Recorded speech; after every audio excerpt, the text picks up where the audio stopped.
mort du prince Henri, poignant message de la reine Margrethe après les obsèques. Devant la plupart des résidences royales, des tas de fleurs et de messages de sympathie ont été déposés.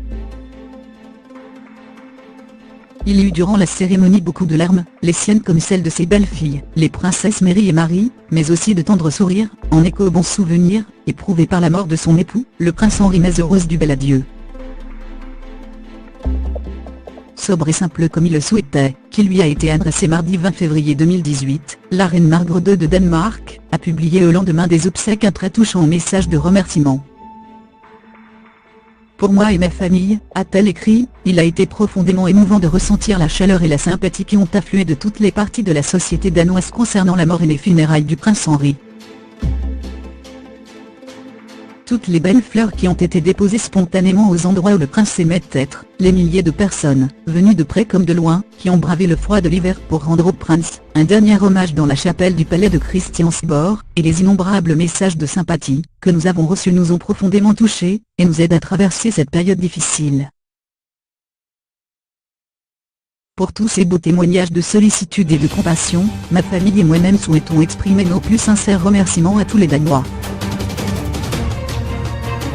Séparés par la mort, la reine Margrethe et le prince Henri ont été mariés pendant plus de 50 ans.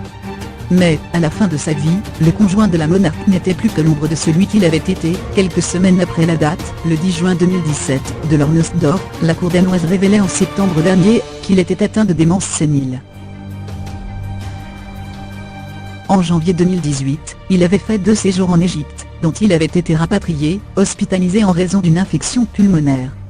Il s'était un peu de temps après, le 13 février, au palais de Fredensborg, à l'âge de 83 ans. Un océan de fleurs pour boucler la boucle. Dans son éloge funèbre lors des obsèques, l'aumônier royal Éric Normans-Vincent a d'ailleurs tristement rappelé combien les dernières années avaient été difficiles pour le prince Henri, qui sentait ses forces l'abandonner et sa mémoire faiblir, avant que le diagnostic de démence ne tombe et que l'intéressé ne disparaisse définitivement de la scène publique. Dans un registre plus réconfortant, l'homme d'église n'a pas manqué non plus de faire le portrait de cet homme si haut en couleur, si français, né à Talence en Gironde. Henri, né Henri de Laborde de Montpezat, était en effet tout à la fois un beau vivant,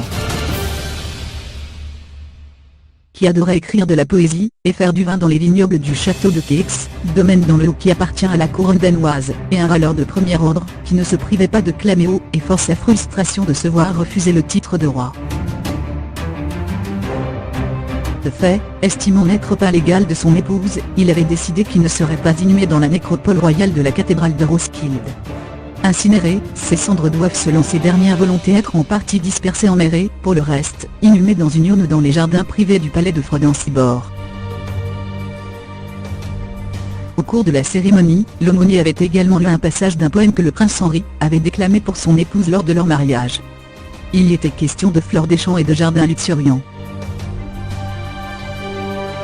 C'était le souhait du prince que de surprendre la reine une dernière fois. Des couronnes et des fleurs ont été aménagées en jardin fleuri, a joliment constaté la cour danoise via son compte Instagram, et une photo du monument de l'action internationale du Danemark entouré d'un océan de fleurs.